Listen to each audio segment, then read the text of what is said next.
कैसे हैं आप सब? मैं आपके अपने ही चैनल पे स्वागत करता हूँ। आज का ये टॉपिक यूपी टेट के हिसाब से बहुत ज़्यादा इम्पोर्टेंट है। यहाँ से क्वेश्चन हमेशा बनता है यूपी टेट में और सुपर टेट में भी। तो दोनों की दृष्टि से बहुत ज़्यादा इम्पोर्टेंट है। अब बात करते हैं लर्निंग डिसेबिलिटी अपने टॉपिक के बारे में। अधिगम अक्षमता। लर्निंग का अर्थ होता है यहाँ अधिगम, डिसेबिलिटी का अर्थ है यहाँ अक्षमता से। तो लर्निंग डिसेबिलिटी के नाम में है कि जो चीज़ें हमारे सीखने में प्रॉब्लम क्रिएट करे वो क्या है? अधिगम अक्षमता है। ठीक है। लर्निंग डिसेबिलिटी का नाम सबसे पहले सैमुअल क्रिक ने किया। जो नामकरण कराया ना, इसका सबसे पहले किसने कराया? सैमुअल क्रिक ने। पेपर में यहाँ से भी क्वेश्चन पूछ लेता है। अब चलते हैं नेक्स्ट। लर्निंग डिसेबिलिटी मुख्य रूप से 4 प्रकार की होती है, अन्य सभी सेंसरी डिसेबिलिटी है। यहाँ ये लाइन बहुत इंपॉर्टेंट है अगर आप इसको अच्छे से देखेंगे, क्योंकि लर्निंग डिसेबिलिटी ही 4 प्रकार की है। जो हमारी लर्निंग डिसेबिलिटी है ना, वो ही 4 प्रकार की। बाकी की हमारी क्या है? सेंसरी डिसेबिलिटी है। जैसे हमारी एएसडी हो गई, ये क्या है? हमारी सेंसरी डिसेबिलिटी है। एडीएचडी हो गई, ये क्या है? हमारी सेंसरी डिसेबिलिटी है।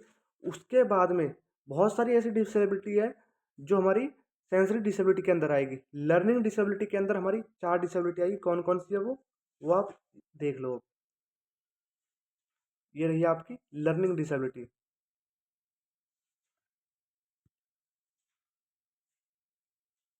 सबसे पहली डिसेबिलिटी है डिसलेक्सिया। डिसलेक्सिया के बारे में पढ़ेंगे हम। ठीक है, डिसलेक्सिया के बारे में। सेकंड नंबर की हमारी, नंबर फर्स्ट हो गई। नंबर सेकंड हमारी डिसग्राफिया।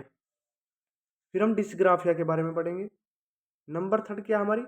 डिसकैलकुलिया। उसके बाद में नंबर फोर्थ है हमारी डिसफेसिया। अब इन 4 डिसेबिलिटी के बारे में हम डिस्कस करेंगे बिल्कुल डिटेल में। ठीक है, हमेशा के लिए याद रख लेना ये हमारी 4 डिसेबिलिटी है। कौन सी डिसेबिलिटी है? Learning disability. उसके बाद जितनी भी डिसेबिलिटी आएगी ना, चाहे कुछ कोई भी डिसेबिलिटी है, वो सब सेंसरी डिसेबिलिटी है। चलते आगे। डिसलेक्सिया। सबसे फर्स्ट हमारी डिसलेक्सिया। डिसलेक्सिया का अर्थ है दोस्त यहाँ पे पढ़ने में समस्या। अब इनके नाम के आगे, सबके आगे डिस है, तो इस बात से समझ लेना डिसेबिलिटी, ये इसका डिसेबिलिटी का क्या है? यहाँ पे शॉर्ट फॉर्म है डिसएबिलिटी। यहाँ पे लेक्सिया तो पढ़ने में समस्या। तो वहाँ क्या है? डिसलेक्सिया में पढ़ने में समस्या। जैसे उदाहरण के तौर पे मैं आपको बता रहा हूँ, कहीं पे वाज लिखा है तो बच्चा इसको क्या पढ़ लेता है? सा। ठीक है, SAW सा। ठीक है, इस तरीके से पढ़ लेता है। कहीं पर 9 लिखा है तो बच्चा उसको क्या पढ़ लेता है? 6। बस यही चीज़ है डिसलेक्सिया में। ठीक है, चलते हैं नेक्स्ट डिसेबिलिटी के टाइप पर। नेक्स्ट है हमारा डिसग्राफिया। ग्राफ से आप समझ रहे होंगे कि कोई चीज़ ग्राफ पे हम लिख रहे हैं। ठीक है, लिखने से संबंधित है, लिखने से संबंधित यहाँ लिखा हुआ है। ठीक है, तो डिसग्राफिया हिंदी में भी। अब डिसग्राफिया का क्या है वो भी मैं आपको समझा देता हूँ। जैसे किसी बच्चे को कुछ हमने शब्द बोला है, नंबर बोला है, तो वो क्या करेगा? जैसे 19 है तो वो क्या करेगा? डिसग्राफिया में इसको बना देगा 91। उसको क्या है क्योंकि उसको डिसेबिलिटी है, तो डिसेबिलिटी कौन सी है? डिसग्राफिया है। ठीक है, आ गया होगा समझ में। चलते नेक्स्ट डिसकैलकुलिया। यानी कि कैलकुलिया के नाम में ही पता चल रहा है कैलकुलेटर, यानी कि गणित से संबंधित होता है कैलकुलेटर। बहुत सारे बच्चों ने यूज भी करा होगा, अपने फ़ोन में भी होता है सबके। पहले तो कैलकुलेटर वैसे भी आता था अलग से, जब लोगों के पास कीपैड के फ़ोन थे, है ना? तो आजकल तो सबके फ़ोन में भी कैलकुलेटर चल रहे हैं। तो हम जैसे कहीं बड़ी बड़ी संख्या दिखी तो हम सबसे पहले क्या यूज करते हैं? कैलकुलेटर, बड़ी संख्या पे। क्योंकि हमारे भाई बस की आज के टाइम में लोग इतने आलसी हो गए कि अपने खुद से इकाई दहाई करके नहीं करना चाहते कैलकुलेशन। सब क्या करते हैं? कैलकुलेटर का यूज। तो इससे आप याद रख सकते हैं कि डिसकैलकुलिया का अर्थ है जो ये हमारी डिसेबिलिटी है गणित की गणना से संबंधित।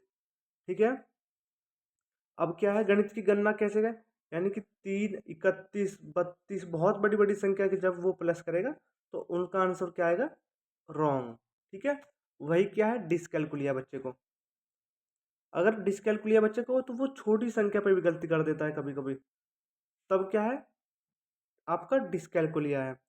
जो बच्चा गणित में इंटरेस्ट कम ले रहा है, जो बच्चा गणित में इंटरेस्ट कम ले रहा है, गणित में रुचि कम ले रहा है, तो उसको हम डिसकैलकुलिया नहीं कह सकते, लेकिन हाँ, जब हम उसका अच्छे से एनालिसिस करेंगे ना, तो शायद उनमें से 1% 2% बच्चों में आपको डिसकैलकुलिया मिल जाए, उसकी वजह से ही वो इंटरेस्ट नहीं ले रहा है। ठीक है, चलते हैं नेक्स्ट डिसेबिलिटी पर, जो लास्ट डिसेबिलिटी है, डिसफेसिया। डिसफेसिया का मतलब है कि फोन, PH। इनकी दोस्तों अगर आप ट्रिक से याद करेंगे ना तो बहुत आसानी से आपको याद हो जाएंगे। PH फोन, फोन में क्या होती है, फोन से हम क्या करते हैं, बात करते हैं। डिसफेसिया है ना, PH फोन से हम क्या करते हैं, बात करते हैं।